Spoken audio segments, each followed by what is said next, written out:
മഹാനായ സുലൈമാൻ നബി അലൈഹിസ്സലാത്തു വസ്സലാമിന്റെ കാലഘട്ടത്തിൽ അസ്റായിൽ അലൈഹിസ്സലാത്തു വസ്സലാം ഒരു അനുയായിയാകുന്ന വ്യക്തിയുടെ മുന്നിൽ വന്നുകൊണ്ട് അദ്ദേഹത്തിന്റെ ആത്മാവിനെ പിടിക്കുന്നതിന് വേണ്ടി അദ്ദേഹത്തിന്റെ തിരുസവിധത്തിലെത്തിയിട്ട് ഒന്ന് തുറിച്ചു നോക്കിയത്രേ. നല്ലൊരു നോട്ടം. ഈ നോട്ടം കണ്ടപാടെ ആ മനുഷ്യൻ വല്ലാതെ പേടിച്ചിട്ട് ബഹുമാനപ്പെട്ട സുലൈമാൻ നബി അലൈഹി സ്വലാമിന്റെ അടുക്കൽ ഓടി വന്നുകൊണ്ട് പറഞ്ഞു, അല്ലയോ നബിയെ, എന്നെ പിടിക്കാൻ അസ്റായിൽ വരുന്നുണ്ട്, അതുകൊണ്ട് എന്റെ ആത്മാവിന് ഊരപ്പെടാനാണെന്ന് തോന്നുന്നു, മനസ്സിലാകുന്നു, അതുകൊണ്ട് ഈ നാട്ടിൽ നിന്ന് എന്നെ എവിടേക്കെങ്കിലും ഒന്ന് മാറ്റണം. സുലൈമാൻ നബി അലൈഹി സ്വലാം പുഞ്ചിരിച്ചുകൊണ്ട് പറഞ്ഞു, എടാ, എവിടേക്ക് മാറ്റിയാലും അസ്റായിൽ അലൈഹി സ്വലാം വരും, തീർച്ചയാണ്. മരണം പുൽകുക തന്നെ ചെയ്യും.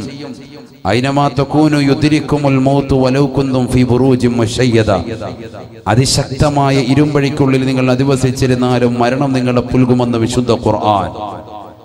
ബഹുമാനപ്പെട്ട സുലൈമാൻ നബി അലൈഹി സ്വലാത്തു വസ്സലാം പറഞ്ഞു, നീ ഉറപ്പായിട്ടും മരിക്കേണ്ടവനാണ്, ഈ ലോകത്തുനിന്ന് വിട പറയേണ്ടവനാണ്. നിന്നെ ഈ നാട്ടിൽ നിന്ന് എങ്ങോട്ടെങ്കിലും മാറ്റിയിട്ട് എന്താണ് കാര്യം? തീർച്ചയായും മരണം പുൽകുമെന്ന് പറയാ. പക്ഷെ ഈ വ്യക്തി സമ്മതിക്കുന്നില്ല. അവന്റെ നിർബന്ധം നിമിത്തമായിട്ട് 10,000 കിലോമീറ്റർ അപ്പുറമുള്ളതാകുന്ന ഒരു ദ്വീപിലേക്ക് സുലൈമാൻ നബി അലൈഹി സ്വലാത്തു വസ്സലാം അവനെ നാടുകടത്താണ് സെക്കൻഡുകൾക്കുള്ളിൽ. പരിശുദ്ധ ഖുർആൻ തന്നെ പറഞ്ഞില്ലേ, വലി സുലൈമാന റീഹ ആസിഫതൻ തജ്രി ബി അംരിഹി. സുലൈമാൻ നബി അലൈഹി സ്വലാത്തു വസ്സലാമിന് അല്ലാഹു സുബ്ഹാനഹു വ തആല കാറ്റിനെ അധീനപ്പെടുത്തി കൊടുത്തിരുന്നു. അദ്ദേഹത്തിന്റെ ഇഷ്ടപ്രകാരം ആ കാറ്റ് അദ്ദേഹത്തെ വഹിച്ചുകൊണ്ട് എത്രയും പെട്ടെന്ന് എവിടെയാണ് നീയത്ത് വെക്കുന്നത് ആ സ്ഥലത്തേക്ക് എത്തും. കാറ്റ് വന്നിങ്ങനെ നിൽക്കും, ഒരു പരവതാനി പോലെ. അതിന്റെ മുകളിലേക്ക് കാലെടുത്ത് വെച്ച് നിന്നാൽ മതി. എവിടേക്കാണോ പോകേണ്ടത് അത്ര സ്പീഡിൽ അദ്ദേഹത്തെ അവിടെ കൊണ്ടുപോയി എത്തിക്കും. അപ്പം ബഹുമാനപ്പെട്ട സുലൈമാൻ നബി അലൈഹി സ്വലാത്തു വസ്സലാം അദ്ദേഹത്തിന്റെ മുഅ്ജിസത്തിലൂടെ ഈ മനുഷ്യനെ 10,000 കിലോമീറ്റർ അപ്പുറത്തേക്ക് ഒരു ദ്വീപിലേക്ക് നാടുകടത്തി. അല്പനേരം കഴിഞ്ഞപ്പോ സുലൈമാൻ നബി അലൈഹി സ്വലാമിന്റെ സൗദത്തിൽ ഇതാ അസ്റായിൽ അലൈഹി സ്വലാം വരികയാണ്. അസ്റായിൽ അലൈഹി സ്വലാം വന്നപ്പോൾ സുലൈമാൻ നബി അലൈഹി സ്വലാം ചോദിച്ചു, എടാ, നീ എന്റെ ഒരു അനുയായിയെ തുറിച്ചു നോക്കിയെന്ന് കേട്ടല്ലോ. അവനെ പേടിപ്പിച്ചു, അവന്റെ ആത്മാവിനെ വെറുപെടുത്താൻ വേണ്ടി അവനെ പേടിപ്പിച്ചു എന്ന് പറഞ്ഞു. എന്താണ് അങ്ങനെ ചെയ്തത്? അപ്പോൾ അസ്റായിൽ അലൈഹിസ്സലാം പറഞ്ഞു അത്രേ, അവന്റെ ആത്മാവിനെ പിടിച്ചുകൊണ്ടാണ് ഞാൻ ഇപ്പോൾ വരുന്നത്. സയ്യിദുന അസ്റായിൽ അലൈഹിസ്സലാം, അവന്റെ ആത്മാവിനെ പിടിക്കാൻ വേണ്ടി അള്ളാഹു എന്നോട് കൽപ്പിച്ചത് ഇന്നാലിന്ന ദ്വീപിൽ വെച്ച് പിടിക്കാനാണ്. ഇവിടെ നിന്ന് 10,000 കിലോമീറ്റർ ദൂരെയുള്ളതാകുന്ന ഒരു ദ്വീപാണ് ആ ദ്വീപ്. ആ ദ്വീപിൽ വെച്ചിട്ടാണ് അവന്റെ ആത്മാവിനെ പിടിക്കേണ്ടത്. ആ ആത്മാവിനെ അവിടെ വെച്ചാണ് പിടിക്കാൻ അള്ളാഹു എന്നോട് കൽപ്പിച്ചത്. പക്ഷേ ഇവനിതാ ഈ നാട്ടിൽ നിൽക്കുന്നത് കണ്ടപ്പോൾ ഞാൻ അവനൊന്ന് തുറച്ചു നോക്കിയതാണ്. പിന്നെന്താ സംഭവിച്ചതെന്നറിയില്ല. സെക്കൻഡുകൾക്കുള്ളിൽ ഞാൻ നോക്കുമ്പോൾ അവൻ ആ ദ്വീപിലുണ്ട്. ഞാൻ അവന്റെ ആത്മാവിനെ പിടിച്ചുകൊണ്ടാണ് വരുന്നത് എന്ന് അസ്റായിൽ അലൈഹിസ്സലാം. ഇതൊരു ചരിത്രമാണ്. ഇത് നമുക്കൊരു പാഠമാണ്. കേൾക്കുമ്പോൾ ഒരു തമാശ തോന്നുന്നുവെങ്കിലും വലിയ ഒരു പാഠമാണ്. കാരണം എവിടെയായിരുന്നാലും നമ്മുടെ ശരീരത്തിൽ നിന്ന് ആത്മാവിന് വേർപെടുത്തപ്പെടും. നമ്മുടെ ഈ നാട്ടിൽ എത്രയോ പ്രവാസികളുണ്ട്. അള്ളാഹു പ്രവാസികൾക്ക് സന്തോഷം നൽകട്ടെ. എത്രയോ പാവപ്പെട്ട സഹോദരിമാരുടെ ഭർത്താക്കന്മാർ പ്രവാസ ജീവിതം നയിക്കാൻ അള്ളാഹു ആഫിയത്തുള്ള ദീർഘായുസ്സ് നസീബാക്കട്ടെ. അവിടെ എല്ലാവരുടെയും നിയ്യത്ത് അള്ളാഹു കബൂലാക്കുമാറാവട്ടെ. എല്ലാ വിഷമങ്ങളും പ്രയാസങ്ങളും അള്ളാഹു മാറ്റിക്കൊടുക്കുമാറാവട്ടെ.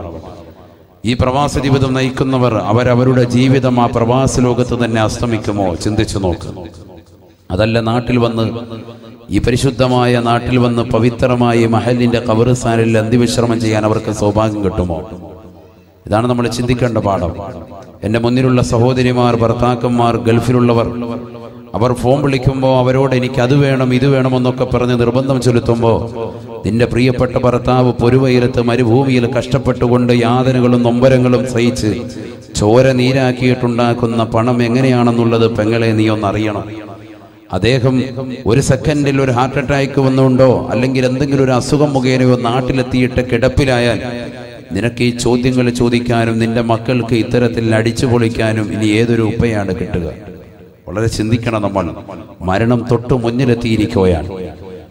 പ്രായാധിക്യം ചെന്ന 60-70 വയസ്സാകുമ്പോഴാണ് എത്രയോ പാവപ്പെട്ട പ്രവാസികൾ നാട്ടിലേക്ക് തിരിച്ചു വരുന്നത്. ഒരു കുപ്പി നിറച്ച് കുറെ ഗുളികകളും പ്രായാധിക്യത്തിൻ്റെതാകുന്ന നരബാധിച്ചതാകുന്ന മുടിയും താടിയുമായിട്ട് പാവപ്പെട്ട പിതാവ് വന്ന് ചാരുകസേരയിൽ വന്ന് വീടിന്റെ കോലായ്മ കിടക്കുമ്പോൾ അദ്ദേഹത്തിന്റെ ആരോഗ്യത്തെപ്പറ്റി അപ്പോഴാണ് ഭാര്യമാർ, ഉമ്മമാര്, സഹോദരങ്ങൾ ചിന്തിക്കുന്നത്. അന്ന് അദ്ദേഹം ഒരു കറിവേപ്പിലയാണ്, ആർക്കും വേണ്ട. കാരണം പ്രവാസിയായിരുന്ന സമയത്ത് അദ്ദേഹം നാട്ടിലേക്ക് വരുമ്പോൾ അദ്ദേഹത്തോട് ചോദിച്ചിരുന്നവർ, സമ്പത്ത് ചോദിച്ചിരുന്ന മഹലിന്റെ അധികൃതർ, കമ്മിറ്റി പരിപാലകർ ആരും തന്നെ അദ്ദേഹത്തെ പിന്നീട് കണ്ടെന്ന് വരൂല, അദ്ദേഹത്തിന്റെ സമ്പത്ത് തീരുന്നതോടുകൂടി. ഇതാണ് ഈ ദുന്യാവ്, ഇതാണ് ഇതിന്റെ ബേസിക്, നമ്മുടെ വിഷയത്തിന്റെ ബേസിക് ഇതാണ്, അടിസ്ഥാനം. ഇത് മനസ്സിലാക്കിയാൽ ഒരു മുഅ്മിൻ നന്നാവും. ഇത് മനസ്സിലാക്കിയാൽ ഒരു മുഅ്മിനത്ത് അവരുടെ ജീവിതം സന്തോഷകരമാകും. അള്ളാഹു നമുക്ക് തൗഫീഖ് നൽകട്ടെ. മരണം എന്തായാലും ഉണ്ട്, മരണം സർവർക്കും സുനിശ്ചിതമാണ്.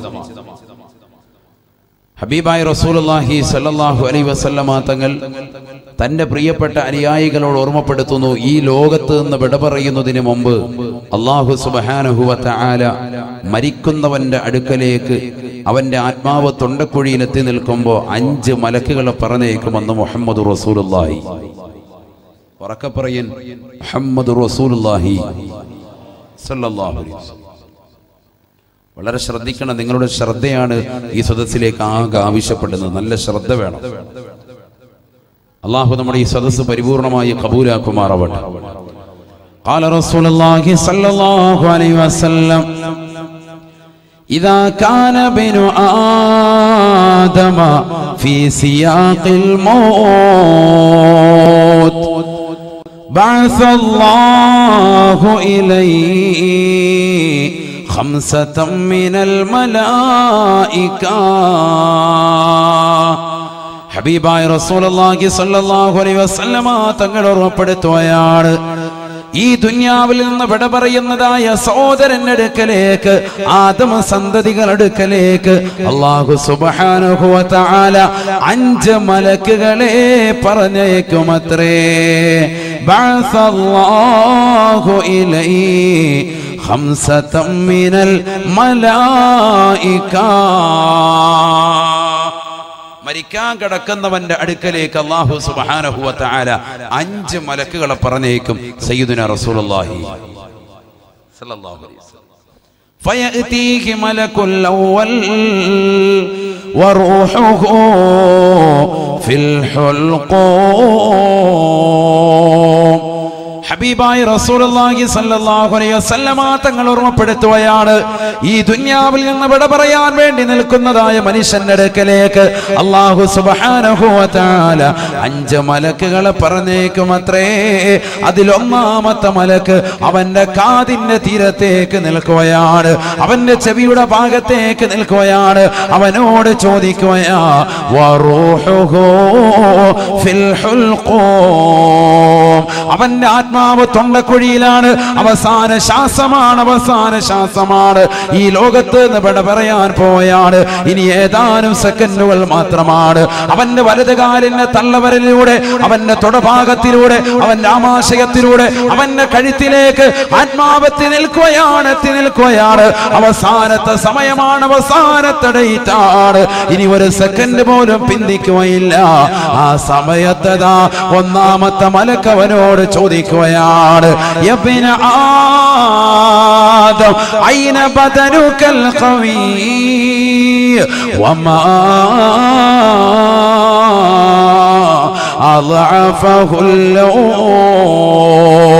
ആദമിന്റെ പൊന്നുമോളെ, എന്ത് പറ്റിയടാ നിന്റെ ആരോഗ്യത്തിന് എന്ത് സംഭവിച്ചടാ ഐന ബദനുകൽ ഖവീ, നിന്റെ ആരോഗ്യമുള്ള ശരീരം എവിടെ പോയി? വമാ നിന്റെ ആരോഗ്യത്തെ ബലഹീനപ്പെടുത്തിയത് എന്താണ്? നീ നല്ല ആരോഗ്യമുള്ള ചെറുപ്പക്കാരനായിരുന്നല്ലോ. രാവിലെ സുബയുടെ ബാങ്ക് അലാറമാക്കി വെച്ചുകൊണ്ട് ഹദ്ദാദ് നഗറിലൂടെ നീയതാ ബേക്കൽ അങ്ങാടിയിലേക്ക് കിലോമീറ്ററുകളോളം നടന്നവനല്ലയോ? ഓട്ടത്തിലും ചാട്ടത്തിലും മുൻപന്തിയിലുള്ളവനല്ലയോ? പ്രിയപ്പെട്ട പെങ്ങളെ, പറയങ്ങാനത്തുള്ള പെങ്ങളെ, നിന്റെ ശരീരത്തിലേതാകുന്ന കൊളസ്ട്രോൾ കുറയ്ക്കാൻ വേണ്ടി കിലോമീറ്ററുകളോളം നീ മൗവലിലൂടെ നടന്നവളല്ലയോ? ഈ നാട്ടിലൂടെ നടന്ന് നീങ്ങിയവളല്ലയോ? വമാ അളഅഫഹുല്ലോ, നിന്റെ ശരീരത്തെ ബലഹീനപ്പെടുത്തിയതെന്താ? നിന്റെ ശരീരത്തെ ഇന്ന് ആരോഗ്യത്തെ ക്ഷയിപ്പിച്ചതെന്താ? മലക്ക് നിന്നോട് ചോദിക്കും, സയ്യിദുനാ റസൂലുള്ളാഹി എന്ത് മറുപടി കൊടുക്കും? അതാണ് നമ്മൾ ഈ സദസ്സിലൂടെ കണ്ടെത്തുന്നത്. അള്ളാഹു നമുക്ക് തൗഫീഖ് നൽകട്ടെ. മനുഷ്യൻ ശ്രദ്ധിക്കാത്ത രണ്ട് കാര്യങ്ങൾ, രണ്ട് അനുഗ്രഹങ്ങൾ അള്ളാഹുവിന്റെ റസൂല് പറയുകയാണ്. നിഅമതാൻ അളീമതാൻ മഗ്ബൂനും ഫീഹിമാ കസീറും മിനന്നാസ് അസ്സിഹ്ഹതു വൽ ഫറാഗ് സദഖ റസൂലുള്ളാഹി. ഹബീബായ റസൂലുള്ളാഹി സ്വല്ലല്ലാഹു അലൈഹി വസല്ലമ തങ്ങൾ ഓർമ്മപ്പെടുത്തുകയാണ്, അധിക മനുഷ്യരും വർണ്ണമായ രണ്ട് അനുഗ്രഹങ്ങളെ പറ്റി ചിന്തിക്കുന്നില്ല. ആ വർണ്ണമായ രണ്ട് അനുഗ്രഹങ്ങളിൽ വഞ്ചിതരാണ്. ഏതൊക്കെയാണ് രണ്ട് അനുഗ്രഹങ്ങൾ? അല്ലാഹുവിന്റെ റസൂൽ പറയുകയാണ്, അസ്സിഹ്ഹതു, ആരോഗ്യമാണ്. ആരോഗ്യമുള്ള സമയത്തെ യുവാക്കൾ ഗൗനിക്കുന്നില്ല, ശ്രദ്ധിക്കുന്നു. രണ്ടാമത്തത് വൽ ഫറാ, ഒഴിവുള്ള സമയങ്ങളാണെന്ന് നബിയുനാ റസൂലുള്ളാഹി സ്വല്ലല്ലാഹു അലൈഹി വസല്ലം. അല്ലാഹു നമ്മളെ കാത്തിരക്ഷിക്കട്ടെ. രണ്ട് കാര്യങ്ങൾ, ഒന്നവന്റെ ആരോഗ്യം, മറ്റൊന്ന് വൽ ഫറാ, ഒഴിവുള്ള വേളകൾ. സയ്യിദുനാ റസൂലുള്ളാഹി. ഈ രണ്ട് കാര്യങ്ങളെയും മനുഷ്യൻ ശ്രദ്ധിക്കാതെ പോകുന്നതാണ്. ശരിയല്ലേ? സത്യത്തിൽ എത്ര ചെറുപ്പക്കാരന്റെ മുന്നിലുണ്ട്, എത്രയോ സഹോദരിമാരുണ്ട് നമസ്കാരം ചിട്ടവെക്കാത്തവർ, ഇബാദത്തുകൾക്ക് കണിശത വെക്കാത്തവർ, പുരുഷന്മാർ ജമാഅത്തിന് ശ്രദ്ധിക്കാത്തവർ, സ്ത്രീകളെ തന്നെ ആദ്യ വഖത്തിനെ ഗൗനിക്കാത്തവർ. നമസ്കാരം എത്രയോ സഹോദരങ്ങൾ നമസ്കാരത്തിന്റെ സമയം വിട്ടിട്ടാണ് ചെയ്യുന്നത്. അള്ളാഹു നമ്മളെ കാത്തിരക്ഷിക്കട്ടെ. പ്രത്യേകിച്ച് സ്ത്രീകളുടെ നമസ്കാരം, ളുഹർ നമസ്കാരം അവർ അസറിലേക്ക് ചേർത്തിട്ടാണ് മിക്കവരും നമസ്കരിക്കുക. അള്ളാഹു നമ്മളെ കാത്തിരക്ഷിക്കട്ടെ. ഒരുപാട് സഹോദരിമാർ ആ വിഷയത്തിൽ വളരെ ശ്രദ്ധ ചെലുത്തുന്നില്ല എന്നുള്ളതാണ്. ഒരുപാട് സഹോദരിമാർ വളരെ ശ്രദ്ധിക്കേണ്ട ഒരു വിഷയമാണ്. നമ്മുടെ ആഖിബത്ത് മോശമായി തീരും. നമസ്കാരത്തെ പിന്തിക്കാൻ പാടില്ല. ഹബീബായ റസൂലുള്ളാഹി സ്വല്ലല്ലാഹു അലൈഹി വസല്ലമ തങ്ങൾ ഓർമ്മപ്പെടുത്തിയില്ലയോ, സലാസുൻ ലാ തുഖ്ബലു മിൻഹും സ്വലാത്താ. ഹബീബായ റസൂലുള്ളാഹി സ്വല്ലല്ലാഹു അലൈഹി വസല്ലമ തങ്ങൾ ഓർമ്മപ്പെടുത്തുകയാണ്, മൂന്ന് കൂട്ടരുടെ നമസ്കാരത്തെ അല്ലാഹു സ്വീകരിക്കുകയില്ല, ഖബൂലാക്കുകയില്ല. മൂന്ന് കൂട്ടരുടെ നമസ്കാരത്തെ അല്ലാഹു സ്വീകരിക്കില്ല. സയ്യിദുനാ റസൂലുള്ളാഹി. അതിൽ നമ്മുടെ വിഷയമായി ബന്ധപ്പെട്ടത് ഒരാളാണ്, അദ്ദേഹത്തിന്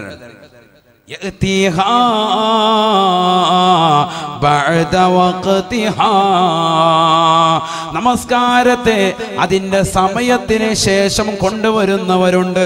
അവരുടെ നമസ്കാരത്തെ അല്ലാഹു സ്വീകരിക്കുകയില്ല. ഹബീബ് റസൂലുള്ളാഹി സ്വല്ലല്ലാഹു അലൈഹി വസല്ലം മൂന്ന് കൂട്ടരെ അള്ളാഹു സ്വീകരിക്കില്ല, അഥവാ അവരുടെ നമസ്കാരത്തെ അള്ളാഹു കബൂലാക്കില്ല എന്ന് പറഞ്ഞിട്ട് അള്ളാഹുവിന്റെ റസൂൽ ആദ്യമായി പറഞ്ഞത് നമസ്കാരത്തെ എപ്പോഴും പിന്തിപ്പിക്കുന്നതായ ചില കച്ചവടക്കാരുണ്ട്, ചില സഹോദരങ്ങളുണ്ട്, ചില സഹോദരിമാരുണ്ട്. അതാ ഞാൻ പറഞ്ഞത്, ളുഹർ നമസ്കാരം എപ്പോഴും അസർ ബാങ്ക് വിളിക്കുന്നതിന്റെ ഒരു 10 മിനിറ്റ് മുമ്പ് കുളിച്ച് മുസല്ല വിരിക്കുന്ന എത്രയോ സഹോദരിമാരുണ്ട്. അടുക്കളയിലെ ജോലിയെല്ലാം കഴിച്ച് കുളിച്ച് റാഹത്തായിട്ട് പിന്നെ വന്ന് മുസല്ല വിരിക്കുക. മുസല്ല വിരിച്ചിട്ട് സമയരോടെ എന്ന് പറഞ്ഞിട്ട് ഭയങ്കര സ്ഥലം മുസല്ലയൊക്കെ വിരിച്ച് നിസ്കാരം കഴിഞ്ഞ് സലാം വീട്ടിയ കറക്റ്റ് മൊല്ലാക്ക ബാങ്ക് കൊടുത്തിരിക്കണം അസറിന്. ആ കറക്റ്റ് ചെയ്തിട്ടാണ് മുസല്ല വിരിക്കുക. ആ രീതിയിൽ നിസ്കരിക്കുന്ന എത്ര സഹോദരിമാരുണ്ട്. അള്ളാഹു നമ്മളെ കാത്തിരക്ഷിക്കട്ടെ. അപ്പൊ നമസ്കാരത്തെ അതിന്റെ സമയത്തെ ഗൗനിക്കുന്നില്ല. പരിശുദ്ധ ഖുർആനിലൂടെ ഹബീബായ റസൂലുള്ളാഹി സ്വല്ലല്ലാഹു അലൈഹി വസല്ലമ തങ്ങൾ ഓർമ്മപ്പെടുത്തിയില്ലയോ, ഇന്ന സ്വലാത്ത കാനത അലൽ മുഅ്മിനീന കിതാബം മൗഖൂത്താ. തീർച്ചയായും നമസ്കാരം അത് സമയബന്ധിതമാണ്, സമയബന്ധിതമത്രേ. സമയത്ത് നിർവഹിക്കണം. ചരിത്രത്തിൽ കാണാം, ഒരു സ്വഹാബിയത്താകുന്ന വനിത മരണപ്പെടുകയാണ്. അവരുടെ ജനാസ കുളിപ്പിക്കുകയാണ്, കൊണ്ടുപോയി ഖബറിലേക്ക് വെക്കുകയാണ്. ആങ്ങളെയാകുന്ന സ്വഹാബിയാകുന്ന മനുഷ്യൻ അല്ലാഹുവിന്റെ റസൂൽ വഫാത്തായ സമയമാണ്. ഹബീബായ നബി തങ്ങൾ ഈ ലോകത്ത് നിന്ന് വിട പറഞ്ഞു പോയതിന് ശേഷമാണ് ഇതാ ഖബറിലേക്ക് കൊണ്ടുപോയി വെക്കുമ്പോ ഖബറിൽ തീയിടുന്നത് പോലെ വല്ലാത്ത ചൂട് കാരണമാകുകയാണ്. ഖബറിൽ തീ കാണപ്പെടുകയാണ്. ഓടി വരികയാണ് ഈ സ്വഹാബി വര്യൻ. തന്റെ പ്രിയപ്പെട്ട ഉമ്മയോട് ചോദിക്കുന്നു, ഉമ്മ, എന്റെ പ്രിയപ്പെട്ട സഹോദരിക്ക് എന്താണ് സംഭവിച്ചത് ഉമ്മ? അവൾ ജീവിതത്തിൽ വല്ല മോശത്തരം ചെയ്യുന്നവളാണോ? ഉമ്മ പറയുകയാണ്, വല്ലാഹി ലാദിരി ലാദിരി, പൊന്നുമോനെ എനിക്കറിയില്ല. അവൾ കൃത്യമായി നോമ്പ് പിടിക്കുന്നവളാണ്, ഹജ്ജ് ചെയ്തിട്ടുള്ളവളാണ്, ഉംറ നിർവഹിച്ചിട്ടുള്ളവളാണ്. പക്ഷേ ഒരു കാര്യം അവളിലുണ്ട്, അവൾ നമസ്കാരത്തെ തഖീർ ചെയ്യുന്നവളാണ്, നമസ്കാരത്തെ പിന്തിപ്പിക്കുന്നവളാണ്. അല്ലാഹു നമ്മളെ കാത്തിരക്ഷിക്കട്ടെ. അതുകൊണ്ട് എന്താ ഈ ഖബറിൽ തീയിട്ട് ചുടുന്നു? ഇത് പുരുഷന്മാർക്കുണ്ടാവും, അല്ലാതെ പെണ്ണല്ലേ നമുക്കൊന്നും ഉണ്ടാവൂല എന്ന് കരുതണ്ട, നമുക്കുണ്ടാകും. അല്ലാഹു നമ്മളെ കാത്തിരക്ഷിക്കട്ടെ. ഞാനതിലേക്ക് കൂടുതൽ കിടക്കുന്നില്ല. ഒരുപാട് വിഷയങ്ങൾ അതുമായി പറഞ്ഞത് യൂട്യൂബിലുണ്ട്, നിങ്ങളത് കേൾക്കണം. അല്ലാഹു തൗഫീഖ് നൽകട്ടെ. സാന്ത്വനമായി ഉണർത്തിയതാണ്. നമസ്കാരം ഏറ്റവും വലിയൊരു അമലാണല്ലോ. ഇബ്നു മസ്ഊദ് റളിയല്ലാഹു അൻഹു നബിയോട് വന്നിട്ട് ചോദിച്ചു, അയ്യുൽ അഅമാലി അഫ്ളലു യാ റസൂലല്ലാഹ്, ഏറ്റവും ശ്രേഷ്ഠമായ അമലേതാണ്? ഫഖാല റസൂലുള്ളാഹി സ്വല്ലല്ലാഹു അലൈഹി വസല്ലം, അല്ലാഹുവിന്റെ റസൂൽ പറഞ്ഞു, അസ്സലാത്തു ലിവഖ്തിഹാ. ഇവിടെയാണ് ശ്രദ്ധിക്കേണ്ടത്. അസ്സലാ എന്ന് പറഞ്ഞ് നിർത്തിയില്ല, നമസ്കാരം എന്ന് പറഞ്ഞില്ല.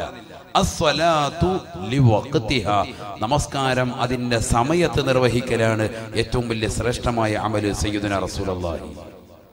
അതാണ് നമുക്ക് തെറ്റിയത്. നമ്മൾ അസ്സലാ എന്ന് മാത്രമേ കേട്ടിട്ടുള്ളൂ. എന്ത് കേട്ടില്ല? ലിവഖ്തിഹാ എന്നുള്ളതാവുന്ന ഇത് കേട്ടില്ല. അവിടെ നമുക്ക് പറ്റിയത് നമസ്കാരം അതിന്റെ സമയത്ത് നിർവഹിക്കുക. അല്ലാഹു നമുക്ക് തൗഫീഖ് നൽകട്ടെ. അല്ലാഹു തൗഫീഖ് നൽകട്ടെ. ഉറക്കാമീൻ പറയും മുഅ്മിനീങ്ങൾ, അല്ലാഹു തൗഫീഖ് തരട്ടെ. വളരെ ശ്രദ്ധിക്കേണ്ട വിഷയമാണ്. നമ്മുടെ ആഖിബത്ത് മോശമായി തീരും, അന്ത്യം മോശമായി തീരും.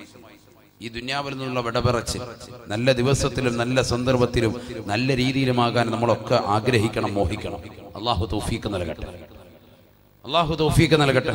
ഇവിടെ അടങ്ങിയിരിക്കുന്ന എത്രയോ പാവപ്പെട്ട ഉമ്മമാരുണ്ട്, ഉപ്പമാരുണ്ട്. അല്ലാഹു അവരുടെ ഖബർ സന്തോഷത്തിലാക്കട്ടെ. ഇന്നവര് ഖബറിൽ കിടന്ന് ലോകത്തോട് വിളിച്ചു പറയാൻ നമുക്ക് കേൾക്കാനുള്ള കാതില്ല.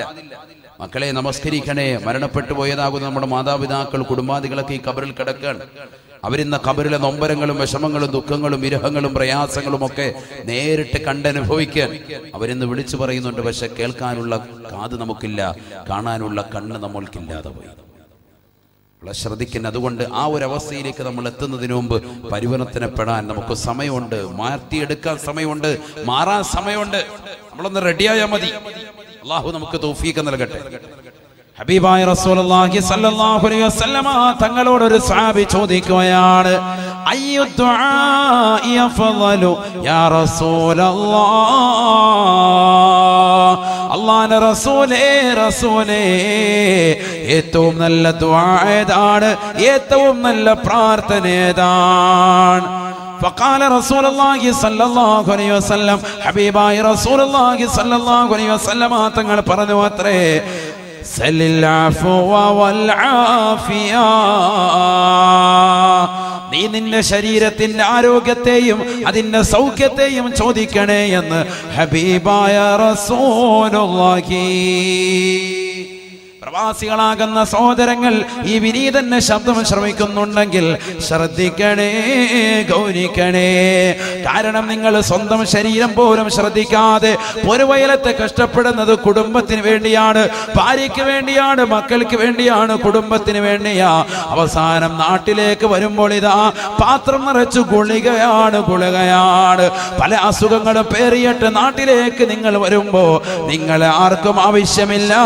അല്ലാഹു നീ ചോദിക്കണമെന്ന് ഹബീബായ നബി തങ്ങൾ പഠിപ്പിക്കുകയാണ്. നീ ചോദിക്കേണ്ടത് ശരീരത്തിന്റെ സൗഖ്യമാണ്, ആരോഗ്യമാണ്. എപ്പോഴും ചോദിക്കണം. അല്ലാഹു തൗഫീഖ് നൽകട്ടെ. അതല്ലേ ഉസ്താദുമാര് നിസ്കാരത്തിന് ശേഷം ദുആ രക്കുന്നത്. അരി ഛർദിക്ക് ഞൊട്ട വിട്ടോണ്ടിരിക്കുകയാണ്, അല്ലെങ്കിൽ എന്തെങ്കിലും അലുവ എടുത്തോണ്ടിരിക്കും. ഇതാ പരിപാടി. അല്ലാഹു നമ്മളെ കാത്തിരക്ഷിക്കട്ടെ. കാര്യത്തിന് ശേഷം ദ്വാരൊക്കെ മാമി പിടിക്കാൻ നമുക്ക് സമയമില്ല. എന്താ ഇവിടെ ഉസ്താദ് ദുആ ഇറക്കുന്നത്? അല്ലാഹുമ്മ ഇന്നാ നസ്അലുകൽ അഫ്വ വൽ ആഫിയ ഫിദ്ദീനി വദ്ദുനിയാ വൽ ആഖിറ. അല്ലാഹുവേ, പടച്ച റബ്ബേ, ഈ ദുനിയാവിലും ആഖിറത്തിലും ഞങ്ങൾക്ക് സൗഖ്യം നൽകണേ അല്ലാ.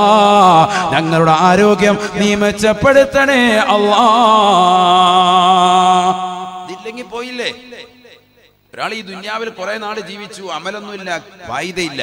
കുറെ നാൾ ജീവിക്കുന്നതിലല്ല കാര്യം, ആരോഗ്യത്തോടുകൂടി ജീവിച്ചു, അമൽ ചെയ്തു, അതിലാണ് ഫായിദ. അല്ലാഹു നമുക്ക് തൗഫീഖ് നൽകട്ടെ. جاء رجل الى النبي صلى الله عليه وسلم.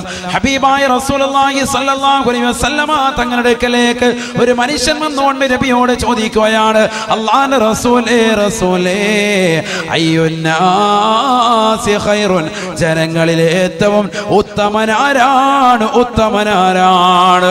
ഫഖാല റസൂലുള്ളാഹി സ്വല്ലല്ലാഹു അലൈഹി വസല്ലം, ഹബീബായ റസൂലുള്ളാഹി സ്വല്ലല്ലാഹു അലൈഹി വസല്ലമ തങ്ങൾ മറുപടി കൊടുക്കുകയാണ്, ഖൈറുൻ من طال عمره وحسن عمله. ഈ ദുനിയാവിൽ ഒരുപാട് കാലം ജീവിക്കാൻ പടച്ച റബ്ബ് തൗഫീഖ് കൊടുത്ത മനുഷ്യനാണ്. 60-70 വയസ്സ് വരെ ജീവിച്ചതാകുന്ന സഹോദരനാണ്. 70 വയസ്സ് വരെ ജീവിച്ചതാകുന്ന സഹോദരിയാണ്. സഹോദരിയാ, തീർന്നില്ല. വഹസുന അമലുഹു, ഒരുപാട് കാലം ജീവിക്കാൻ തൗഫീഖ് കിട്ടുകയും ആ ജീവിച്ച കാലം അത്രയും നന്മ ചെയ്യാൻ തൗഫീഖ് കിട്ടിയ ആരാണോ അവരാണ് ഏറ്റവും ഉത്തമരെന്ന് ഹബീബായ റസൂലുള്ളാഹി സ്വല്ലല്ലാഹു അലൈഹി വസല്ലം. ഏറ്റവും ഉത്തമൻ അവരാണ്, ഹബീബ് മുഹമ്മദ് റസൂലുള്ളാഹി. ഒരുപാട് കാലം ജീവിച്ചു, ആ ജീവിച്ച കാലം അത്ര എന്ത് ചെയ്തു?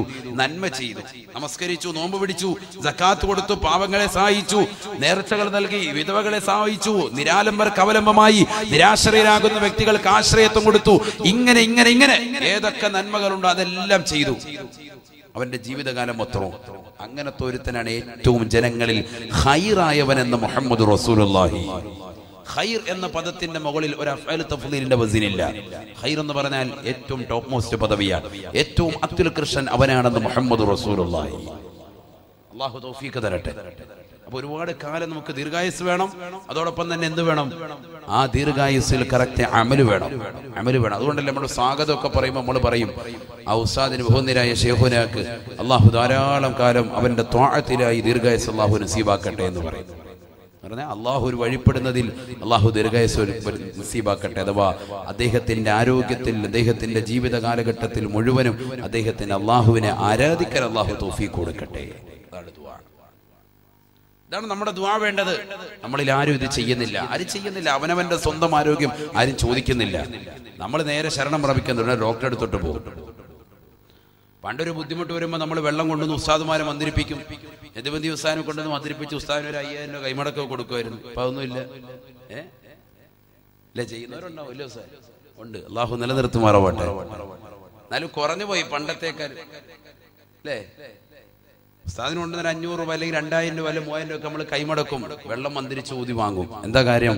ഖുർആൻ ഊതി മന്ത്രിച്ചാൽ അതിന് ശിഫയുണ്ടെന്ന് പഠിപ്പിച്ചത് മുഹമ്മദ് റസൂലുള്ളാഹി. നമ്മളിത് ശ്രദ്ധിക്കുന്നില്ല. ഹബീബായ റസൂലുള്ളാഹി സ്വല്ലല്ലാഹു അലൈഹി വസല്ലമ തങ്ങൾ ഉറപ്പെടുത്തിയില്ലയോ, ഫാത്തിഹത്തുൽ കിതാബി ശിഫാഉൻ മിൻ കുല്ലി ദാ. ഫാത്തിഹ സൂറത്ത് എല്ലാ രോഗങ്ങൾക്കും ശമനമാണ്. പരയങ്ങാനത്തുള്ള പ്രിയപ്പെട്ട സഹോദര, ക്യാൻസർ ഉള്ളവരില്ലയോ? പല രോഗങ്ങൾക്ക് അടിമപ്പെട്ടവരില്ലയോ? മാറാവ്യാധികൾ കൊണ്ട് കഷ്ടപ്പെടുന്നവരില്ലയോ? ഖുർആനിലേക്ക് മടങ്ങണേ. ഖുർആനിന്റെ ചികിത്സ അല്ലാഹുവിന്റെ റസൂൽ പറയുകയാ, ഫാത്തിഹത്തുൽ കിതാബി ശിഫാഉൻ മിൻ കുല്ലി ദാ. ഫാത്തിഹ സൂറത്ത് എല്ലാ രോഗങ്ങൾക്കും ശമനമാണ്. ആര് ശ്രദ്ധിക്കുന്നു? ഏത് നമ്മൾ ഓതുന്ന ഫാത്തിഹയെ കുറിച്ചായി പറയുന്നത്? ഓതേണ്ട രീതിയിൽ ഓതണം. അതിനെ നമ്മൾ ആലിമീങ്ങളെ കൊണ്ട് ഓദിക്കുന്നത്. കാരണം അവരുടെ നാവ് മോശത്തരം പറഞ്ഞിട്ടുണ്ടാവില്ല, നല്ല നാവായിരിക്കും. എപ്പോഴും ദിക്റിലും ഔറാദിലും ഇബാദത്തിലുമായി കഴിഞ്ഞുകൂടുന്നവരായിരിക്കും. അപ്പോൾ അവരെ കൊണ്ട് നമ്മൾ വെള്ളം വന്നിരിക്കും. ഇനി അതല്ല, നമ്മൾ നല്ല തഖ്വയുള്ള ആളാണെങ്കിലും ഒക്കെ നമ്മൾ തന്നെ ഓതിക്കോളി, പ്രശ്നമല്ല. നമ്മളെക്കാളും വലിയ ആലിമീങ്ങൾ സാത്വികരാകുന്ന ഉലമാക്കളുണ്ടാകും, അവരുടെ അടുക്കൽ നമ്മൾ ഫാത്തിഹ ഓദിക്കും. ബഹുമാനപ്പെട്ട ഇമാം ബൈലാവി റഹിമഹുല്ലാഹ് അവിടുത്തെ തഫ്സീറാകുന്ന അൻവാറു തൻസീൽ വ അസ്റാറു തഅ്വീൽ എന്ന മഹത്തായ ഗ്രന്ഥം, തഫ്സീർ ബൈലാവിയുടെ നാമം അതാണ്. ആ തഫ്സീറിൽ അദ്ദേഹം രേഖപ്പെടുത്തി ഫാത്തിഹയ്ക്ക് ഒരു നാമമുണ്ട്. ഫാത്തിഹയുടെ ഒരു നാമമാണ് സൂറത്തു ശിഫാ. ശിഫ കിട്ടുന്ന ഗ്രന്ഥം എന്നാണ് അതിന്റെ പേര്. എന്താണ് അതിന്റെ പേര്? സൂറത്തു ശിഫാ. ശിഫ കിട്ടുന്ന സൂറത്ത്, ശിഫ കിട്ടുന്ന സൂറത്ത്. ഈ സൂറത്തോതി മന്ത്രിക്കുക, ഈ സൂറത്തോതി കൈവെള്ളയിൽ ഊതുക, തല മുതൽ കാലിനവിടം വരെ തടയുക. ഒക്കെ രബിതങ്ങളെ പഠിപ്പിച്ചാണ്. വൈകിട്ട് ഉറങ്ങാൻ നേരത്ത് ശിഫയാണ്, എന്ത് രോഗത്തിനും ശമനമാണ്. കൊച്ചു കുട്ടികൾ ഓതാനറിയില്ല, മാതാപിതാക്കൾ ആ കുട്ടികൾക്ക് എന്ത് ചെയ്യുക? മന്ത്രിച്ചു കൊടുക്കുക. ശുദ്ധിയില്ല ഭാര്യയ്ക്ക് എന്ന ഭർത്താവിനോട് പറയാം മന്ത്രിച്ചു ഊതാൻ. അങ്ങനെയാണ് നമ്മൾ, അതാണ് നമ്മൾ മന്ത്രിച്ചു ഊതിന്റെ അസില്. ഉസ്താദുമാരൊക്കെ നമ്മൾ ചെല്ലുമ്പോൾ ഒരു ഫാത്തിഹ ഓതി മന്ത്രിക്കാൻ നമ്മളവർക്ക് അല്ല ഇത് ഓതാറിയെങ്കിൽ നമ്മൾ വീട്ടിൽ തന്നെ ഇരുന്ന് ഓതിയാനല്ലോ. പക്ഷെ നമ്മൾ ഒന്നും ഓരോന്നും വ്യത്യാസമാണ്. അതാണ് വ്യത്യാസം. ഫാത്തിഹ സൂറത്ത് ഓതിയാൽ ശിഫയാണ്. അല്ലാഹു തൗഫീഖ് നൽകട്ടെ. എങ്ങനെ ഓതി മന്ത്രിച്ചിട്ടാണെങ്കിലും നമ്മുടെ ആരോഗ്യം നമ്മൾ സംരക്ഷിച്ചോളാം. ആരോഗ്യം നമ്മൾ സംരക്ഷിക്കണം. ഹബീബായ റസൂലുള്ളാഹി സ്വല്ലല്ലാഹി അലൈഹി വസല്ലം തങ്ങൾ പറയാൻ, നബി തങ്ങളോട് അദ്ദേഹം തന്നെ ചോദിച്ചു. ആ ചോദ്യകർത്താവ് തന്നെ ഏറ്റവും ശ്രേഷ്ഠമായ മനുഷ്യനാരാണ് നബി എന്ന് ചോദിച്ചപ്പോൾ അല്ലാഹുവിന്റെ റസൂൽ പറഞ്ഞത്, ഒരുപാട് കാലം ജീവിച്ചു, ആ ജീവിച്ച കാലം അത്രയും നന്മ ചെയ്യാൻ സാധിച്ചു, അദ്ദേഹമാണ് ജനങ്ങളിൽ ഏറ്റവും അത്യുത്കൃഷ്ടൻ. ഹബീബായ റസൂലുള്ളാഹി സ്വല്ലല്ലാഹു അലൈഹി വസല്ലം തങ്ങളോട് വീണ്ടും ചോദിക്കുകയാണ്, അയ്യുന്നാസി ശർറുൻ യാ റസൂലല്ലാഹ്. അല്ലാഹുവിന്റെ റസൂലേ, റസൂലേ, ജനങ്ങളിലെ ഏറ്റവും മോശപ്പെട്ടവനാരാണ് നബിയേ? ഫഖാല റസൂലുള്ളാഹി സ്വല്ലല്ലാഹു അലൈഹി വസല്ലം, ഹബീബായ റസൂലുള്ളാഹി സ്വല്ലല്ലാഹു അലൈഹി വസല്ലം തങ്ങൾ ഉറപ്പെടുത്തുകയാണ്, മൻ ത്വാല ഉമറുഹു വസാഅ അമലുഹു. ഒരുപാട് കാലം ഈ ദുനിയാവിൽ ജീവിക്കാൻ തൗഫീഖ് കിട്ടിയവനാണ്, പക്ഷേ ആ ദുനിയാവിയായ ജീവിതത്തിൽ അവൻ മോശപ്പെട്ടതാകുന്ന അമല് ചെയ്തിട്ടുള്ളവനാണ്. അഥവാ പള്ളിയുടെ മുറ്റത്ത് നിൽക്കുമ്പോൾ ബാങ്ക് വിളിക്കുകയാണ്, നമസ്കാരത്തെ ശ്രദ്ധിക്കാതെ ഇറങ്ങിപ്പോകുന്നവനാണ്. കൃത്യമായ റമദാനിലെ നോമ്പ് പിടിക്കാത്തവനാണ്. പാവങ്ങൾക്ക് സഹായം കൊടുക്കാത്തവനാണ്. അത്തരത്തിലുള്ള ആളുകളുണ്ടോ? മൻ ത്വാല ഉമറുഹു വസാഅ അമലുഹു. ഒരുപാട് കാലം ഈ ദുനിയാവിൽ ജീവിച്ചിട്ടുണ്ട്, പക്ഷേ ആ ജീവിച്ച കാലം അത്രയും മോശത്തരം പ്രവർത്തിച്ചവനാണ്. അവനാണ് ജനങ്ങളിൽ ഏറ്റവും മോശപ്പെട്ടവനെന്ന് ഹബീബായ റസൂലുള്ളാഹി. പരയങ്ങാനത്തുള്ള പ്രിയപ്പെട്ട ചെറുപ്പക്കാരാ, സഹോദരാ, ഒന്ന് ചിന്തിക്കണേ. എത്രയെത്ര രാവുകളാണ് നിന്റെ മുന്നിലുള്ളത്. പരിശുദ്ധമായ ഖുർആൻ ഓതിയവരുണ്ടോ? ദിക്റും സലാത്തുകളും അധികരിപ്പിച്ചവരുണ്ടോ? 30, 40, 50 ഏജെത്തിയതാകുന്ന യുവാക്കളില്ലയോ? സഹോദരങ്ങളില്ലയോ? ഒന്ന് ചിന്തിക്കണേ. അമലെവിടെയാണ്? പരിശുദ്ധമായ ഖുർആൻ നമ്മൾ ഖത്മാക്കുന്നവരുണ്ടോ? ഡെയിലി ഒരു ജുസ് പാരായണം ചെയ്യുന്നവരുണ്ടോ? 5 വഖത്ത് നമസ്കാരങ്ങളെ തന്നെ കൃത്യമായി ശ്രദ്ധ പതിപ്പിക്കുന്നവരുണ്ടോ? എവിടെ? ഇതൊന്നും നമുക്കില്ല എങ്കിൽ നമ്മൾ എവിടെയാണ്? മൻ ത്വാല ഉമറുഹു, ഒരുപാട് കാലം ജീവിച്ചു, വസാഅ അമലുഹു, അമല് മോശം. അവൻ ആരാണ്? ജനങ്ങളിൽ വെച്ച് ഏറ്റവും മോശപ്പെട്ടവൻ സയ്യിദുനാ റസൂലുള്ളാഹി. അല്ലാഹു നമ്മളെ കാത്തിരക്ഷിക്കട്ടെ. ജനങ്ങൾ വെച്ച് ഏറ്റവും മോശപ്പെട്ടവൻ. നമ്മുടെ ഈ ദുനിയാവിയായ ജീവിതം കൊണ്ട് നമ്മൾ എന്ത് നേട്ടമാണ് കൊയ്തെടുത്തിട്ടുള്ളത്? എന്ത് നന്മ നമുക്ക് ചെയ്യാൻ സാധിച്ചു? ചിന്തിക്കും. അതുകൊണ്ട് തന്നെയാണ് മലക്ക് വന്നുകൊണ്ട് 5 മലക്കിലെ 1ാമത്തെ മലക്ക് നിന്റെ കാതിന്റെ അടുക്കൽ വന്നുകൊണ്ട് നിന്നോട് വല്ലാതെ ഒച്ചയിട്ട് ചോദിക്കുന്നത്, യബ്ന ആദം, ആദമിന്റെ പൊന്നുമോനെ, ഐന ബദനുകൽ ഖവീ, നിന്റെ ആരോഗ്യമുള്ള ശരീരം എവിടെ പോയടാ? വമാ അളഅഫഹുല്ലൂ, ആ ശരീരത്തെ ബലഹീനപ്പെടുത്തിയതെന്താ? ആ ശരീരത്തെ ഇന്ന് അനങ്ങാൻ പറ്റാത്തതെന്താണ്? ഡോക്ടർ ഡോക്ടർ വന്നിട്ട് പറയാ, ഒന്ന് എഴുന്നേറ്റിരിക്കണേ സാഹിബേ, ഒന്ന് എഴുന്നേറ്റിരിക്കണേ ഹാജിയാരെ എന്ന് പറയാ. എവിടെ എഴുന്നേക്കാൻ അറിയാമെങ്കിൽ പുള്ളി പണ്ട് ഗൾഫിൽ പോയേനെ. എഴുന്നേക്കാൻ പറ്റാത്തതുകൊണ്ട് ഈ കിടക്കുന്നത്. ഡോക്ടർ വന്നിട്ട് ഒന്ന് എഴുന്നേറ്റിരുന്നു, നിങ്ങളൊന്ന് എഴുന്നേറ്റിരുന്നു നോക്കട്ടെ എന്ന് പറഞ്ഞ് പിടിച്ച് പൊക്കിയിട്ടൊന്നും എഴുന്നേക്കാൻ സാധിക്കുന്നില്ല, ആൾക്ക് അനങ്ങാൻ മേല. നേഴ്സ് വന്നിട്ട് പറയാ, കൈയൊന്ന് ചരിച്ച, കൈ ചരിച്ച, ഒരു ഇഞ്ചക്ഷൻ എടുക്കാനാണ്. എവിടെ കൈ ഉയർത്താൻ പറ്റിയിട്ട് വേണ്ടേ? കൈയും കാലും അനക്കാൻ മേല, അനങ്ങാതെ കിടക്കുകയാണ്. കൊച്ചു കുട്ടി കിടക്കുന്നവർ അങ്ങോട്ടും ഇങ്ങോട്ടും തിരിയും മറിയുന്നല്ലാതെ മരണാസന്നനായ വ്യക്തി വെപ്രാളത്തോടു കൂടി നിലകൊള്ള എന്താ ചെയ്യേണ്ടത്? എന്താണ് അവന്റെ അവസ്ഥ? നീ ദുനിയാവിൽ പന്ത് കളിച്ച് നടന്നവനല്ലേ, ക്രിക്കറ്റ് കളി കണ്ട് നടന്നവനല്ലേ, സിനിമാ പാട്ട് നടന്നവനല്ലേ, മോശപ്പെട്ട സിനിമ കണ്ടുകൊണ്ടും സീരിയൽ കണ്ടുകൊണ്ടും നിന്റെ സമയങ്ങളെ ചെലവഴിച്ചവനല്ലേ? എന്ത് പറ്റി നിനക്ക്? നിന്റെ കയ്യും കാലും എന്ത് പറ്റിയടാ നിനക്ക് അനക്കാൻ പറ്റാത്തത് എന്താ? മലക്ക് നിന്നോട് ചോദിക്കും. നബിയുനാ റസൂലുള്ളാഹി. അല്ലാഹു നമ്മളെ കാത്തിരക്ഷിക്കട്ടെ, അമൽ ചെയ്യാൻ അല്ലാഹു തൗഫീഖ് നൽകട്ടെ. എത്ര അമൽ ചെയ്യാമായിരുന്നു. ഹജ്ജ് പോലും വെച്ച് ബന്ധിപ്പിക്കുക ആളുകൾ. ഹജ്ജ് പോലും നല്ല സമ്പത്തുള്ള ആളുകൾ പോലും എന്താണ് ഹജ്ജിന് പോകാത്ത എന്താണെന്ന് ചോദിക്കുമ്പോൾ പറയാം, അത് ഉസ്താദേ ഹജ്ജിനൊക്കെ പോയി വന്നാൽ പിന്നെ അതനുസരിച്ച് ജീവിക്കണ്ടേ. ഏതനുസരിച്ച് ജീവിക്കണ്ടേ? ഹജ്ജ് കഴിഞ്ഞ് വന്നാൽ പിന്നെ അതനുസരിച്ച് ജീവിക്കണ്ടേന്ന്. ഏതനുസരിച്ച്? നമസ്കാരവും ഇബാദത്തും അനുസരിച്ച് ജീവിക്കണ്ടേന്ന്. അതുവരെ പറ്റൂല. അതൊരു 60-ാമത്തെ വയസ്സാകുമ്പോൾ നമുക്ക് പോകാമെന്ന്. അള്ളാഹു നമ്മളെ കാത്തിരക്ഷിക്കട്ടെ. അള്ളാഹു അനുഗ്രഹിച്ച മണ്ണാണ് നമ്മുടെ മണ്ണ്. അൽഹംദുലില്ലാ, വർഷങ്ങൾക്ക് മുമ്പ് നമ്മൾ പഴയ തലമുറ വെച്ച് നോക്കുമ്പോൾ അതിനേക്കാൾ ഏറ്റവും വലിയ ഖൈറും ബറക്കത്തും അള്ളാഹു ഇന്ന് നമുക്ക് നൽകിയിട്ടുണ്ട്. കാസർഗോഡിലെ പ്രിയപ്പെട്ട സഹോദരങ്ങൾ എന്നിട്ടും അള്ളാഹുവിനെയും അവന്റെ റസൂലിനെയും മറക്കുന്നു. അവർ നമുക്ക് പഠിപ്പിച്ച അമലുകളെയും മറക്കുന്നു. എല്ലാവരും അല്ല, ചില ആളുകൾ, ചിലർ ശ്രദ്ധിക്കാനുണ്ട്, ഒരുപാട് കാര്യങ്ങൾ ശ്രദ്ധിക്കാനുണ്ട്. ഇന്നിപ്പോ എല്ലാവരും ഉംറ കൊണ്ട് മതിയാക്കുന്ന ഒരവസ്ഥയിലേക്ക് പോകാൻ. ഉംറ നല്ലതാണ്, ഉംറ വാജിബാത്തിൽപ്പെട്ടതാണ്, പക്ഷെ ഉംറ കൊണ്ടങ്ങ് മതിയാക്കുക. അങ്ങനത്തെ ഒരു തലത്തിലേക്ക്, ഒരു ബിസിനസ് മൈൻഡിലേക്ക് ഉംറ പോയിക്കൊണ്ടിരിക്കുകയാണ്. അള്ളാഹു നമ്മളെ കാത്തിരക്ഷിക്കട്ടെ. ഉംറ ചെയ്യണം വേണ്ടാന്ന അർത്ഥത്തിലല്ല.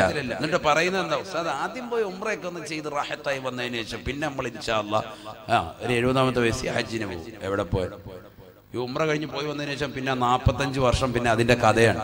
ഞാൻ അവിടെ നിന്ന് കാബയുടെ കില്ല ഇങ്ങനെ പിടിച്ചായിരുന്നു, അപ്പോൾ കില്ല ഊരി എന്റെ പോക്കറ്റ് വന്നാ അതിന്റെ കഷ്ണാണ് ഇരിക്കുന്നത് എന്നൊക്കെ പറഞ്ഞ് കഥ പറഞ്ഞു നടക്കാം. പിന്നെ കഥയോടെ കഥ. ഹജ്ജിന് പോകില്ല, പിന്നെ ഹജ്ജിന് പോകില്ല. കാരണം അതിന്റെ ആ സംഭവങ്ങളൊക്കെ ഏകദേശം പിടികിട്ടിയല്ലോ. പിന്നെ നാട്ടിൽ വന്ന് കഥ പറയാൻ. ഹദറുൽ അസ്വദ് അപ്പുറത്തെ മൂലയിലല്ല, നിങ്ങൾ ശരിക്കും കാണാത്തോണ്ട് ഇപ്പുറത്തെ മൂലയിലാന്ന് പറഞ്ഞ് അവന് പോയിട്ട് കഥ പറയുക. ഇതാ പറഞ്ഞ നാട്ടിലുള്ളവർക്ക് പഠിപ്പിച്ചു കൊടുക്കുക. വെറുതെ പറയല്ലേ, ഇതാ സമൂഹത്തിൽ നടക്കുന്ന ഇന്ന് പറ്റിയ ഏറ്റവും വലിയ അപജയം ഇതാണ്. അള്ളാഹു നമ്മളെ സാലിഹ്യം ഉൾപ്പെടുത്തട്ടെ. നമസ്കാരവും ഇബാദത്തും കാര്യങ്ങളും നമ്മുടെ ജീവിതത്തിൽ ചിട്ടയുണ്ടോ? എവിടെയും രക്ഷയാണ്. ഖുർആൻ പോലും നമ്മൾ ഇന്ന് ഓതുന്നില്ലല്ലോ. എന്താണ് ഖുർആൻ നമുക്ക് അല്ലാഹു സുബ്ഹാനഹു വ തആല ഖുർആൻ നമുക്ക് നൽകിയതിന്റെ ലക്ഷ്യം എന്താ? എന്തിനാ ഖുർആൻ ആർക്കാ ഇത് നൽകിയത്? അതിലൂടെ എന്താണ് വിഭാവനം ചെയ്യുന്നത്? ഇതൊക്കെ നമ്മൾ പഠിക്കണ്ടേ സഹോദരങ്ങളെ? بسم الله الرحمن الرحيم وننزل من القرآن ما هو شفاء ورحمة للمؤمنين. പരിശുദ്ധമായ ഖുർആനിലൂടെ അല്ലാഹു സുബ്ഹാനഹു വ തആല ഓർമ്മപ്പെടുത്തുകയാണ്, നിങ്ങൾക്ക് നൽകപ്പെട്ട പരിശുദ്ധമായ ഖുർആനില്ലയോ ആ ഖുർആൻ ശിഫയുടെ ഗ്രന്ഥമാണ്. തീർന്നില്ല, കരുണ വിഭാവനം ചെയ്യുന്ന ഗ്രന്ഥവുമാണ്. ലോകത്തിന് കരുണ വിഭാവനം ചെയ്യുന്ന ഗ്രന്ഥം വിശുദ്ധ ഖുർആൻ. ഇന്ന് ലോകത്തെ വിശ്വാസി സമൂഹത്തെ അഥവാ മുസ്ലിം സമൂഹത്തെ തേജോവധം ചെയ്തുകൊണ്ടിരിക്കാൻ പല ചാനലുകളിലൂടെയും പല ചർച്ചകളിലൂടെയും. വൈകിട്ടുള്ള ന്യൂസ് അവരൊക്കെ എടുത്ത് നോക്കിയാൽ അതിൽ മുസ്ലിം നാമധാരികളാകുന്ന ആരെങ്കിലും ഉണ്ടെങ്കിൽ തീർന്നു, കഥ കഴിഞ്ഞിരിക്കാൻ. പിന്നെ അവനെ തീവ്രവാദിയായി IS ഭീകരനായിട്ട് ചിത്രീകരിക്കുന്ന രീതിയിലേക്ക് ചാനൽ ചർച്ചകൾ കൊണ്ടുപോകാൻ. എല്ലാ ചാനലും അല്ല, ചില ചാനലുകൾ. ഏതാണ് അതിന്റെ പേരെന്ന് നമുക്കും അറിയാം. അള്ളാഹു നമ്മളെ കാത്തിരക്ഷിക്കട്ടെ. ലോക മുസ്ലിമീങ്ങൾ അള്ളാഹു കാത്തിരക്ഷിക്കട്ടെ. എന്തുകൊണ്ടാണ് ഇങ്ങനെ തലയിൽ തട്ടമിട്ടതാകുന്ന ആളുകൾ, സഹോദരിമാർ പോലും ചാനലുകളിൽ പോയിരുന്നിട്ട് ആലിമീങ്ങൾക്കെതിരെ, ദീനിനെതിരെ പറയാനുള്ള സാഹചര്യം എന്താ? ദീൻ പഠിക്കാത്തത് കൊണ്ടാണ്, അസ്ൽ മനസ്സിലാക്കാത്തത് കൊണ്ടാണ്. എന്താണ് വിശുദ്ധ ഇസ്ലാം വിഭാവനം ചെയ്യുന്നത്? ആദരവായ പ്രവാചകർ സല്ലല്ലാഹു അലൈഹി വസല്ലമ തങ്ങൾക്ക് നൽകപ്പെട്ട പരിശുദ്ധമായ ഖുർആനിനെ കുറിച്ച് ഖുർആനിലൂടെ തന്നെ പഠിപ്പിക്കുന്നു. ഖുർആൻ എന്താണ് വിഭാവനം ചെയ്യുന്നത് ലോകത്തിന്? وَنُنَزِّلُ مِنَ الْقُرْآنِ مَا هُوَ شِفَاءٌ وَرَحْمَةٌ لِلْمُؤْمِنِينَ. പരിശുദ്ധമായ ഖുർആനിലൂടെ അല്ലാഹു സുബ്ഹാനഹു വ തആല ഓർമ്മപ്പെടുത്തുകയാണ്, നിങ്ങൾക്ക് നൽകപ്പെട്ടതായ പരിശുദ്ധമായ ഖുർആനില്ലയോ, ആ ഖുർആൻ കരുണ വിഭാവനം ചെയ്യുന്ന ഗ്രന്ഥമാ, കരുണ നൽകപ്പെടുന്നതായ ഗ്രന്ഥമാണ്. കരുണ വിഭാവനം ചെയ്യുന്ന ഗ്രന്ഥമാണ്, ലോകർക്ക് മുഴുവനും കരുണ നൽകുന്ന ഗ്രന്ഥം പരിശുദ്ധ ഖുർആൻ. അപ്പൊ ഖുർആനിലൂടെ ഒരു വ്യക്തി നേടിയെടുക്കുന്നത് എന്താ? കരുണയാണ്. അത് നേടിയെടുത്താൽ രക്ഷപ്പെട്ടു. റോഡരികിൽ ആക്സിഡന്റിൽപ്പെട്ട് കിടക്കുന്നവനെ ഹോസ്പിറ്റലിലേക്ക് ചെയ്യാൻ, അവനെ കൊണ്ടുപോകാൻ റോഡിലൂടെ ചൂരിപ്പായുന്ന വാഹനത്തിൽ പോകുന്നവന് മനസ്സ് കരുണ വരുന്നത് ഖുർആനിക വചനങ്ങൾ കേൾക്കുകയും ഓതുകയും ചെയ്യുന്നവനെ സാധിക്കും. അല്ലെങ്കിൽ അവിടെ ചെന്നൊരു സെൽഫി, സ്മൈൽ പ്ലീസ് എന്ന് പറഞ്ഞ് മരിക്കാൻ കിടക്കുന്നവന്റെ മോന്തെ നോക്കിയിട്ട് ഒരു ഫോട്ടോ എടുത്തുകൊണ്ട് അങ്ങ് പോവുകയും ചെയ്യും. എന്നിട്ട് അവിടെ പോയിട്ട് ലൈവ് വീഡിയോ ഫേസ്ബുക്കിൽ ലൈവ് കൊടുക്കും. ഇതൊക്കെയാണ് ഇന്നത്തെ ചെറുപ്പക്കാരുടെ വിനോദം. ഒരാൾ മരിക്കുകയാണ്, നേരെ ഒരാൾ പോയിട്ട് ഇങ്ങനെ പാലത്തിന്റെ മേളിൽ ചാടാൻ പോവുക. അപ്പൊ ഇങ്ങനെ മാറി നിന്നിട്ട് അതിങ്ങനെ അത് മരിക്കാൻ പോകുന്ന മനസ്സിലായതോടുകൂടി ഉടനെ തന്നെ ഫേസ്ബുക്ക് ഓണാക്കി ലൈവ് വീഡിയോ ഉടനെ ഇങ്ങനെ പിടിച്ചുകൊണ്ടിരിക്കും. എന്നിട്ട് വേഗം തന്നെ പോസ്റ്റ് ചെയ്യും, ഇന്ന പാലത്തിന്റെ അടിയിലേക്ക് ഒരാൾ വീണിട്ടുണ്ട്, ഞാൻ കണ്ടിരുന്നു. ഒരു നാണമില്ലാത്ത മുസ്ലിമാണ് ഇതൊക്കെ ചെയ്യുന്നതല്ല. വല്ലവരുമാണെങ്കിൽ പിന്നെ നമുക്ക് പറയാം ഇത് മുസ്ലിമീങ്ങളാണ്. അള്ളാഹു നമ്മളെ കാത്തിരക്ഷിക്കട്ടെ. ഈമാൻ നഷ്ടപ്പെട്ടു പോയ യുവാക്കൾ അള്ളാഹു നമ്മളെ കാക്കട്ടെ. നമ്മളുടെ ആരോഗ്യം കൊണ്ട് എന്തൊക്കെയാ ചെയ്തു തീർക്കുന്നത്? ഹബീബായ റസൂലുള്ളാഹി സ്വല്ലല്ലാഹു അലൈഹി വസല്ലമ തങ്ങൾ ഓർമ്മപ്പെടുത്തുകയാണ്, യുദ്ഫഉൻ മുസ്തമിഉൽ ഖുർആനി ബൽ വദ്ദുനിയാ വഅൻ താലിൽ ഖുർആനി ബൽ വൽ ആഖിറ. ഹബീബായ റസൂലുള്ളാഹി സ്വല്ലല്ലാഹു അലൈഹി വസല്ലമ തങ്ങൾ തന്റെ പ്രിയപ്പെട്ട അനുയായികൾക്ക് ഓർമ്മപ്പെടുത്തുകയാണ്, ഈ ദുനിയാവിൽ പരിശുദ്ധമായ ഖുർആൻ കേൾക്കുന്നവരുണ്ടോ? ഖുർആൻ കേൾക്കാൻ തയ്യാറെടുക്കുന്നവരുണ്ടോ? യുദ്ഫഉൻ ബൽ വൽ ദുനിയാ, അവരെ തൊട്ട് ഭൗതിക വിപത്തുകൾ തടുക്കപ്പെടുമേ എന്ന് ഹബീബായ റസൂലുള്ളാഹി. പരിശുദ്ധമായ ഖുർആൻ കേൾക്കുന്നതായ ചെറുപ്പക്കാരാരാണ് സഹോദരാ? ഇന്ന് ഖുർആൻ കേൾക്കാൻ നമ്മുടെ യുവാക്കൾക്ക് സമയമില്ല, ഖുർആൻ കേൾക്കാൻ യുവതികൾക്ക് സമയമില്ല. തന്നെ കാമുകനുമായി കാമുകിയുമായി പാതിരാത്രി സമയത്ത് ഹെഡ്സെറ്റ് വെച്ചുകൊണ്ട് എത്ര നേരം വേണമെങ്കിലും സംസാരിക്കാൻ തയ്യാറുള്ള യുവാക്കളാണ്, സംസാരിക്കാൻ തയ്യാറുള്ള യുവതികളാണ്. പരിശുദ്ധമായ ഖുർആൻ ഒരു 5 മിനിറ്റ് പോലും തികച്ചിരുന്ന് കേൾക്കാൻ നമ്മുടെ കാതുകൾക്ക് സമയമില്ല. ബസ്സിൽ കയറുന്നവരാകട്ടെ, ട്രെയിനിൽ യാത്ര ചെയ്യുന്നവരാകട്ടെ, ബസ്സിലേക്ക് കയറിയാലും ട്രെയിനിലേക്ക് കയറിയാലും വേണ്ട, ഈ ദുനിയാവിലെ റോഡിലൂടെ നീ നടക്കുന്ന യുവാക്കളുടെ കാതിൽ പോലും ഹെഡ്സെറ്റ് ആണ്. അശ്ലീലമാക്കപ്പെട്ട സിനിമാ പാട്ടുകൾ കേട്ടുകൊണ്ട്, അശ്ലീലമാക്കപ്പെട്ട ഗാനങ്ങൾ കേട്ടുകൊണ്ട് യുവാക്കൾ ഇതാ മോശത്തരത്തിലേക്ക് പോവുകയാണ്. ഖുർആൻ കേൾക്കുന്നില്ല, സിനിമാ പാട്ട് കേട്ടുകൊണ്ട് ഇങ്ങനെ നടക്കുക. വേണ്ട, രാത്രിയിൽ ഉറങ്ങാൻ പോകുമ്പോഴത്തേക്ക് ഇപ്പത്തെ വീട്ടിൽ ചെന്ന് നമ്മുടെ മക്കളെ നോക്കണം. മക്കളുടെ അവസ്ഥ എന്താ? അവർ ഈ ഹെഡ്സെറ്റും വെച്ചുകൊണ്ട് ഇങ്ങനെ സിനിമാ പാട്ടും കേട്ടിങ്ങനെ, ഇല്ലെങ്കിൽ ഏതെങ്കിലും ഒരു പോസ്റ്റ് മറിച്ചിട്ട് അവിടെ കയറി നിന്നിട്ട് ഫേസ്ബുക്കും വാട്സാപ്പും നോക്കിയിരിക്കും. ഇത് പറയാതിരിക്കുന്ന എങ്ങനെയാ? അവര് നന്നാകണ്ടേ? അവരെ നന്നാക്കല്ലേ നമ്മുടെ ജോലി. അള്ളാഹു നമുക്ക് തൗഫീഖ് തരട്ടെ, അള്ളാഹു തൗഫീഖ് തരട്ടെ. നമ്മുടെ മക്കളെയൊക്കെ അള്ളാഹു സ്വാലിഹീൻ ഉൾപ്പെടുത്തട്ടെ. വളരെ ശ്രദ്ധിക്കണം, ഈ കാലഘട്ടം വളരെ മോശമാണ്. ഹബീബായ റസൂലുള്ളാഹി സ്വല്ലല്ലാഹു അലൈഹി വസല്ലമ തങ്ങൾ ഉറപ്പെടുത്തുകയാണ്, യുദ്ഫഉൻ മുസ്തമിഉൽ ഖുർആനി ബൽ വദ്ദുനിയാ. കാറിൽ യാത്ര ചെയ്യുന്ന ചെറുപ്പക്കാരാ, പരയങ്ങാനത്തുള്ള പ്രിയപ്പെട്ട ഉമ്മമാരെ, നിങ്ങൾ ഖുർആൻ കേൾക്കണേ. കാറിലതാ നിങ്ങൾക്ക് ഓഡിയോ സിസ്റ്റം ഇല്ലയോ, വീഡിയോ സിസ്റ്റം ഇല്ലയോ? ഖുർആൻ കേൾക്കണേ, ഖുർആൻ വായിക്കുന്നത് കാണണേ, ഖുർആൻ ഓതുന്നത് ശ്രദ്ധിക്കണേ. അങ്ങനെ നിങ്ങൾ യാത്ര ചെയ്തു കഴിഞ്ഞാൽ ആ വാഹനത്തിലുള്ളതാകുന്ന യാത്ര നിങ്ങൾക്ക് ഖൈറാണ്. അഥവാ വാഹനത്തിലുള്ളതാകുന്ന യാത്രകളിൽ നിങ്ങൾക്ക് അപകടമുണ്ടാവുകയില്ല. യുദ്ഫഉൻകും ബൽവദ്ദുനിയാ, ഭൗതിക ലോകത്തെ സർവ്വ വിപത്തുകളും അവരെ തടുക്കുമേ എന്ന് ഹബീബായ റസൂലുള്ളാഹി സ്വല്ലല്ലാഹു അലൈഹി വസല്ലം. അല്ലാഹു നമുക്ക് തൗഫീഖ് തരട്ടെ. എല്ലാ വിപത്തും തടുക്കും. وعن تالي القرآن بل والآخرة. വിശുദ്ധമായ ഖുർആൻ ആരൊരുവൻ ഓതിയിട്ടുണ്ടോ, വിശുദ്ധമായ ഖുർആൻ ആരൊരുവൻ പാരായണം ചെയ്യുന്നവരുണ്ടോ, അവരെ തൊട്ട് ദുനിയാവിലെ മാത്രമല്ല ആഖിറത്തിലെ പല മുസീബത്തുകൾ അടങ്ങേറുകൾ കാക്കുമേ എന്ന് ഹബീബായ റസൂലുള്ളാഹി സല്ലല്ലാഹു അലൈഹി വസല്ലം. നമ്മളിൽ എത്ര പേരുണ്ട് ഖുർആൻ ഓതുന്നവർ? ഖുർആൻ നല്ലത് ഈ പാരായണം ചെയ്യുന്നവർ എത്ര പേരുണ്ട്? ഓതാൻ അറിയാവുന്ന മക്കൾ തന്നെ +2 തരം വരെ പഠിച്ചിറങ്ങിയതാകുന്ന മക്കൾ പോലും വിശുദ്ധ ഖുർആൻ ഓതുന്നവരില്ല. അല്ലാഹു നമ്മളെ കാക്കട്ടെ, അല്ലാഹു നമ്മളെ കാത്തിരക്ഷിക്കട്ടെ.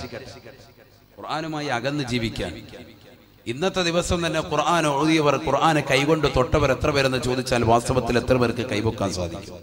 അല്ലാഹു നമ്മളെ സാലിഹ്യം ഉൾപ്പെടുത്തട്ടെ.